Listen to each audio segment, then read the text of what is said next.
Hello everyone, இன்றைக்கி நம்ம செய்ய போகிறது கடலை மசாலா தான். இது ரொம்பவே சூப்பராக சிம்பிளாக நம்ம வீட்டில் பண்ணிடலாம். பேக்கரியில் வாங்குகிற அதே டேஸ்ட்டோ கிறிஸ்பியும் நமக்கு கிடைக்கும். வாங்க எப்படி செய்யலான்னு பார்க்கலாம். நான் ஒரு 1/4 கிலோ அளவுக்கு கடலை எடுத்திருக்கேன். இது காஞ்சி போன கடலை. நீங்கள் ரொம்ப பச்சையாக இருக்க கடலையும் எடுக்கக்கூடாது, வறுத்த கடலையும் எடுக்கக்கூடாது. இந்த மாதிரி காஞ்ச கடலை தான் எடுக்கணும். அதில் 2 டீஸ்பூன் அளவுக்கு காஷ்மீரி மிளகாய்த்தூள், தேவையான அளவு உப்பு, 2 சிட்டிகை பெருங்காயம், 1 டீஸ்பூன் அளவுக்கு இஞ்சி பூண்டு பேஸ்ட்டு எல்லாம் சேர்த்துட்டு ஃபஸ்ட்டு நல்லா மிக்ஸ் பண்ணிக்கணும். இந்த மாதிரி மிக்ஸ் பண்ணி வச்சதுக்கு அப்புறமா 1 டேபிள் ஸ்பூன் அளவுக்கு அரிசி மாவு, 2 டேபிள் ஸ்பூன் அளவுக்கு கடலை மாவு எல்லாத்தையும் சேர்த்துட்டு நல்லா மிக்ஸ் பண்ணிக்கலாம்.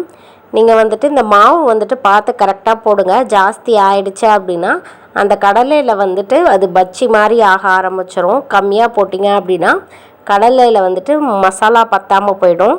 நான் 1/4 கிலோ கடலைக்கு 2 டேபிள் ஸ்பூன் சேர்த்துருக்கேன். இப்போ இந்த மாதிரி கொஞ்சம் கொஞ்சமாக தண்ணி தெளித்து நம்ம இதை ட்ரையாக தான் பிணையணும். நம்ம பச்சி மாவுக்கு பிணையிற மாதிரி பிணையக்கூடாது. கொஞ்சம் ட்ரையாக இருந்தது அப்படின்னா தான் அது கடலையில் நல்லா ஒட்டி வரும். கரெக்டாக சொல்லணும் அப்படின்னா ஒரு 4 இல்லை 5 டேபிள் ஸ்பூன் அளவுக்கு தண்ணி நமக்கு தேவைப்படும். பாருங்கள், இந்த மாதிரி தனித்தனியாக நல்லா பிசைஞ்சு வச்சாச்சு. இப்படி பிசைஞ்சு வச்சதுக்கு அப்புறமா நான் கொஞ்சமாக சோம்பு எடுத்து தூள் பண்ணி வச்சுருக்கேன். அந்த சோம்பு தூளை இதோடு சேர்த்துக்கலாம். நான் கடைசியாக சேர்க்குறது எதுக்காக அப்படின்னா அதோட ஃப்ளேவர் மேலே அப்படியே இருக்கும் நமக்கு. அதனால் கடைசியாக போட்டுட்டு இந்த மாதிரி நல்லா மிக்ஸ் பண்ணி எடுத்து வச்சுக்கலாம்.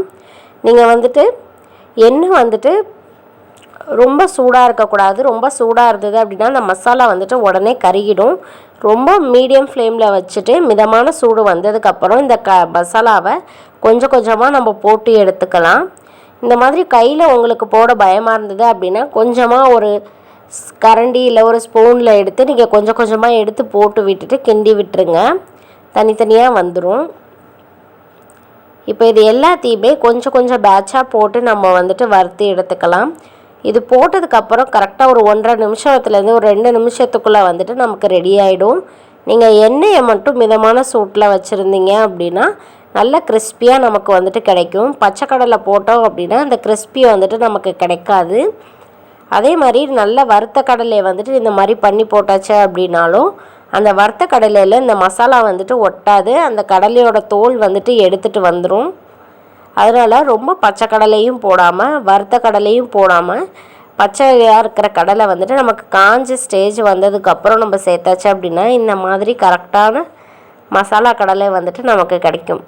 பாருங்கள், இப்போ 2 நிமிஷம் போல் ஆகிடுச்சு. இப்போ போட்ட கடலை எல்லாத்தையுமே நம்ம வெளியே எடுத்துக்கலாம். எல்லாம் சூப்பராக நமக்கு மசாலா கடலை இப்போ ரெடி ஆகிடுச்சு. இது ரொம்பவே ஒரு ஹெல்த்தியான ஸ்நாக்ஸு. ஒரு 5 மினிட்ஸ்குள்ளேயே இதை நம்ம வீட்டில் ரெடி பண்ணிடலாம்.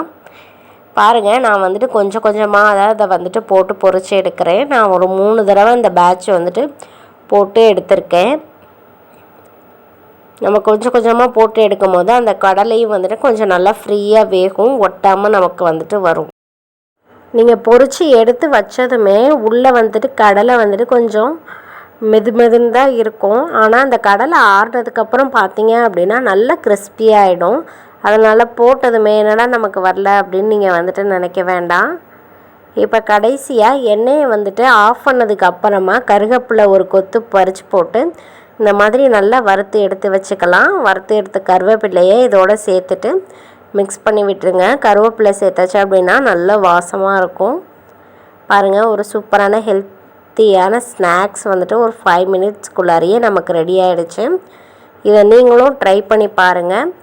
நான் செஞ்சது உங்களுக்கு பிடிச்சிருந்தது அப்படின்னா என்னோடய சேனலுக்கு சப்ஸ்கிரைப் பண்ணுங்கள், லைக் பண்ணுங்கள், ஷேர் பண்ணுங்கள். மறக்காமல் பக்கத்தில் இருக்க பெல் ஐக்கானையும் கிளிக் பண்ணுங்கள். தேங்க்யூ.